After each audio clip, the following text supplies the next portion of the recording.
आज पेश होने वाले आईनी पैकेज की मंजूरी के लिए नंबर्स पूरे करने की जंग सियासी बिसात सज गई। मौलाना फजलुर रहमान के हाथ में तुर्क का पत्ता। हुकूमत की तरफ से साबिक इत्तेहादी को मनाने की कोशिशें। रात गए chairman People's Party Bilawal Bhutto. वजीर दाखिला मोहसिन नकवी की सरबराह जेजुआई से तवील मुलाकात।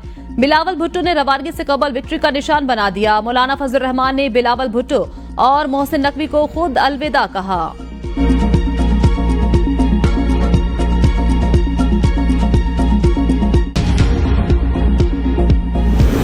हुकूमत का आज आईनी तरमीम लाने का फैसला। वफाकी काबीना का इजलास भी तलब। इजलास में आईनी तरमीम के मुसवदे की मंजूरी दी जाएगी। मुजवजा आईनी तरमीम के तहत सुप्रीम कोर्ट के जजेस की मुद्दत मुलाजमत 65 से 68 साल, हाई कोर्ट के जजेस की मुद्दत मुलाजमत 62 से 65 साल हो जाएगी। सुप्रीम कोर्ट में सीनियर तरीन जज के बजाय जजों के पोल से चीफ जस्टिस बनाने की तजवीज। चीफ जस्टिस की तकर्री के लिए जुडिशल कमीशन और पार्लिमानी कमेटी के मुश्तरका इजलास की तजवीज। आईनी तरमीम पर हिमायत के लिए अशाइयों का एहतमाम। वजीर आजम के अशाइये में नून लीग और इत्तेहादी जमातों की शिरकत। वजीर आजम के अरकान को पार्लियामेंट में हाजिरी यकीनी बनाने की हिदायत। बिलावल भुट्टो का भी पीपल्स पार्टी अरकान के एजाज में अशाइया। पीपल्स पार्टी के अरकान पार्लियामेंट को कौमी असम्बली और सेनेट इजलास में हाजिर होने की हिदायत।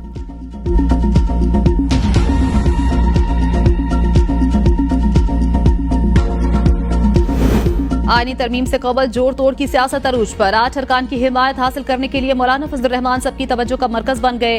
हुकूमत और अपोजिशन वफ्द की मौलाना से अलग अलग मुलाकातें। वजीर कानून आजम नजीर तारड़ और वजीर दाखिला मोहसिन नकवी की मौलाना फजलुर रहमान से मुलाकात। मौलाना फजलुर रहमान के घर से लौटते ही वजीर आजम से आजम नजीर तारड़ और मोहसिन नकवी की मुलाकात। फजलुर रहमान से मुलाकात की तफसीलात से आगाह किया। पीटीआई वफ्द हुकूमती वफ्द की मौजूदगी में मौलाना फजलुर रहमान की रिहायशगाह आकर वापस रवाना हुआ।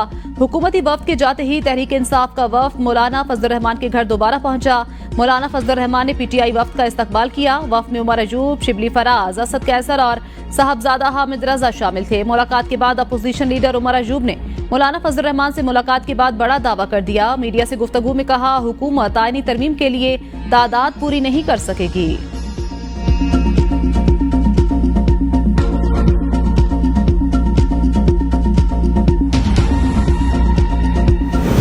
आईनी तरमीम के लिए कौमी असम्बली में हुकूमत को 2/3 अक्सरियत दरकार। 336 मेंबरान में से 224 अरकान की हिमायत जरूरी। हुकूमत के पास 214 अरकान। मुस्लिम लीग नून के अरकान की तादाद 111।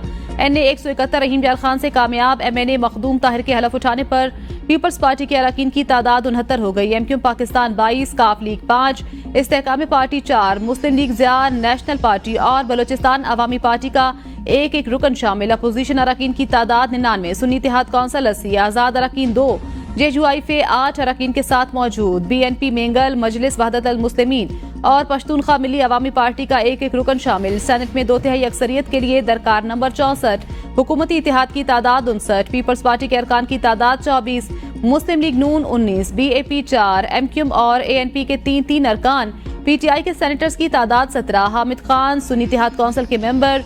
मुस्लिम लीग काफ और नेशनल पार्टी का एक रुकन। आजाद अरकान की तादाद 5 है। काबीना इजलास में आईनी तरमीम का मुसवदा पेश किया जाएगा। बैरिस्टर अकील मलिक की तस्दीक। कहते हैं, आईनी तरमीम के लिए हमारे नंबर्स पूरे। मौलाना हमारे साथ हैं। इसकी ना तस्दीक और ना तरदीद कर सकता हूँ। मुख्तसर फैसले के बाद वजाहती फैसले ने मजीद अबहम पैदा कर दिया है।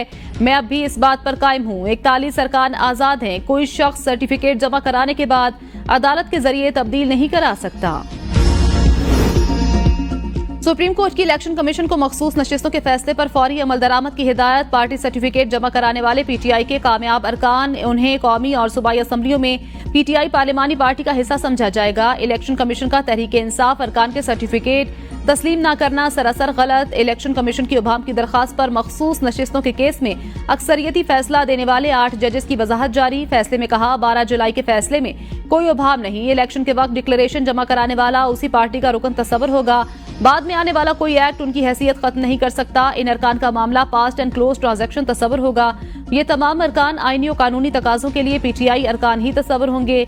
इलेक्शन कमीशन की वजाहत की दरखास्त, ताखीरी हरबे और अदालती फैसले पर अमल दरामद में रुकावट, मखसूस नशिस्तों के फैसले पर अमल दरामद न करने के संगीन नताइज होंगे। इलेक्शन कमीशन PTI को रजिस्टर्ड सियासी जमात तस्लीम कर चुका।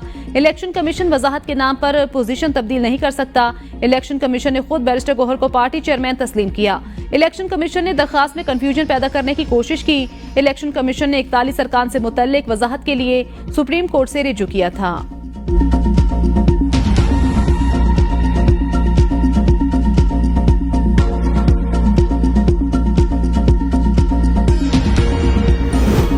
ये तासुर दुरुस्त नहीं, इलेक्शन कमीशन ने बैरिस्टर गोहर को चेयरमैन पीटीआई तस्लीम किया। इलेक्शन कमीशन का सुप्रीम कोर्ट के फैसले पर रद्द-ए-अमल। जरा इलेक्शन कमीशन के मुताबिक पीटीआई के इंटर पार्टी इलेक्शन का मामला अभी तक इलेक्शन कमीशन में ज़ेर गौर, कोई हतमी फैसला नहीं किया गया।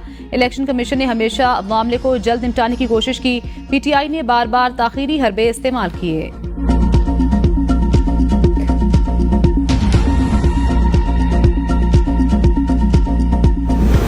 सुप्रीम कोर्ट फैसले के बाद ऐवान में नंबरों का खेल खत्म हो गया। आर्टिकल 63 अरकान पर लागू होगा। बैरिस्टर अली जफर कहते हैं, कौमी असम्बली में पीटीआई पार्लिमानी लीडर ने अरकान को वोट ना देने की हिदायत की है। पार्लिमानी लीडर अपने अरकान को कहे वोट नहीं देना तो वोट गिनती में नहीं आएगा। जब वोट गिने ही नहीं जाएंगे तो फिर 2/3 अक्सरियत नहीं मिलेगी।